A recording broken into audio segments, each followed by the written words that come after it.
Robert Sebag, je suis Oui. désolé, moi j'arrive pas à me dire que ce truc est anodin. J'ai même tendance à dire, faisons des essais cliniques. En ce moment, il y a une grande étude qui a été lancée, très bien. Mais en même temps, les patients qui sont en détresse respiratoire, pourquoi ne pas essayer cette molécule si elle est aussi efficace?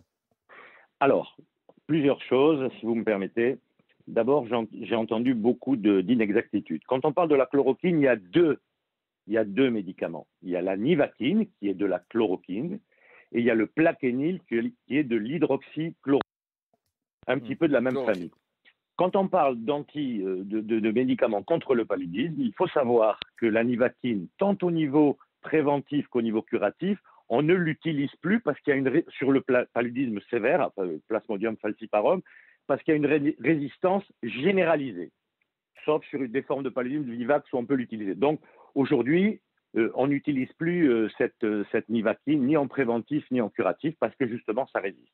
Et puis vous avez cet autre médicament qui s'appelle le plaquenil, qui est enregistré en France, qui a l'autorisation de mise sur le marché et qui jusqu'à maintenant, ses indications précises étaient sur la polyarthrite rhumatoïde et sur le lupus. Et donc il y a des gens qui ont ces affections et qui prennent d'une manière chronique ce médicament.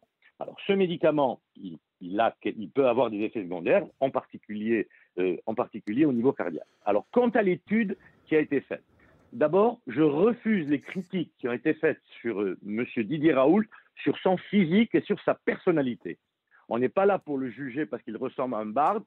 C'est pas du tout un charlatan, c'est pas du tout un gourou. Je le connais personnellement. C'est un grand chercheur. Tu l'as rappelé, Eric, qui a publié énormément de choses, qui a travaillé en Afrique sur les maladies tropicales, qui a apporté beaucoup de choses sur les rickettsioses, une autre maladie tropicale.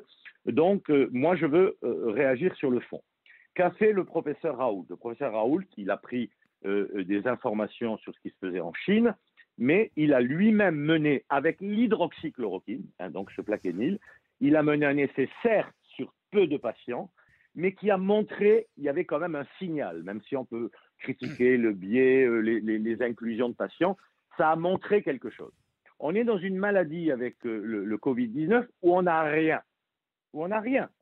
Donc, mon approche de médecin de terrain, alors bien sûr que la science, il y a des normes à respecter au niveau des essais cliniques, mais si on fait un électrocardiogramme parce qu'il peut y avoir une toxicité cardiaque avant et prescrire ce médicament à ces posologies, on sait que les risques d'effets secondaires ne sont pas très importants, pourquoi pas?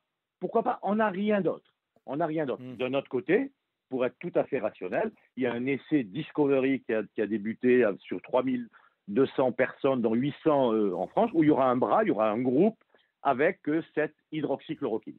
Et l'autre point, et là je pense qu'il faut absolument, il ne faut pas que les gens se précipitent dans les pharmacies parce qu'il va y avoir une rupture de stock et les gens qui ont besoin de ce médicament parce qu'ils ont un lupus, une polyarthrite rhumatoïde, ils ne vont plus en trouver, alors que pour eux c'est extrêmement important. Et l'autre point, ne vous précipitez pas sur Internet pour trouver ce médicament parce que vous risquez de tomber sur des faux médicaments, des faux plaquenil, des faux hydroxychloroquines qui peuvent être extrêmement, extrêmement toxiques. C'est tout le problème de la contrefaçon des médicaments. Donc voilà où on en est aujourd'hui. Je refuse les critiques qui sont faites eu égard à la personnalité du professeur Raoult. Il a fait un essai. Je pense qu'il va d'ailleurs publier prochainement de nouveaux essais à plus grand nombre. Et on l'a critiqué aussi parce qu'il a osé dire ce que nous avons dit, Eric et Laurent, depuis longtemps, c'est l'absence de tests que nous n'avons pas fait en France. Il l'a dit. Alors, d'autre part, on dit qu'il a claqué la porte du conseil scientifique. Il n'a pas claqué la porte, il a dit qu'il ne se présenterait pas, mais il a bien précisé qu'il ne démissionnait pas de ce conseil scientifique. Voilà ce que je voulais dire. C'était important de remettre les choses à leur place. Je rappelle qu'il a eu le Grand Prix INSERM 2010 oui, bien pour sûr. l'ensemble de sa carrière, qu'il a décrit, comme tu le disais, avec une équipe pour partie fidèle depuis 35 ans, des virus très complexes comme des virus géants, bon bref, qu'il a identifié plus d'une centaine de nouvelles bactéries pathogènes.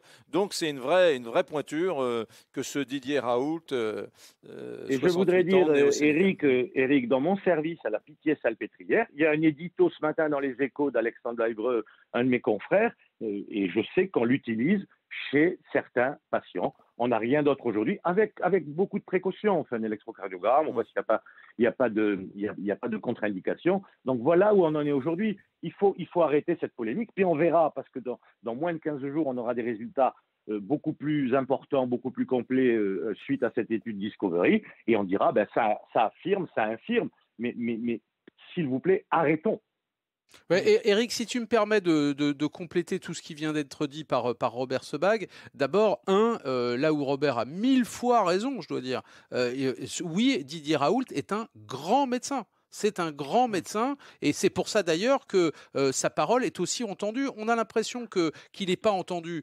C'est vrai qu'il n'a pas convaincu tout le monde à cause de son étude et des conditions dans lesquelles elle a été faite. Mais pardon, Didier Raoult a été parfaitement entendu. J'en veux pour preuve que le ministre de la Santé, sur la foi d'un collège de scientifiques, a autorisé l'utilisation de ce médicament pour les personnes qui sont en situation grave et sur décision collégiale et à l'hôpital. C'est bien la preuve qu'il a été entendu. Preuve qu'il a été entendu, on a rajouté dans cette fameuse étude Discovery qui devait comporter 4 bras, un 5e bras où on va étudier l'hydroxychloroquine. Heureusement, c'est du jamais. Eric, oui, attends, laisse-moi finir. C'est du jamais vu. C'est du jamais vu qu'un produit soit introduit dans un protocole international avec autant de patients en quelques heures, en quelques jours. C'est du jamais vu. Donc déjà, ce qu'on devrait conclure, c'est que Didier Raoult, il est entendu. Il a peut-être pas convaincu tout le monde, mais il est entendu. La deuxième chose que je voudrais dire quand même, c'est qu'il y a effectivement ce produit, et puis il y a aussi ce qu'il a dit. Il a appelé des gens à venir se tester à l'hôpital de Marseille. Et là, c'est toute la limite du sujet.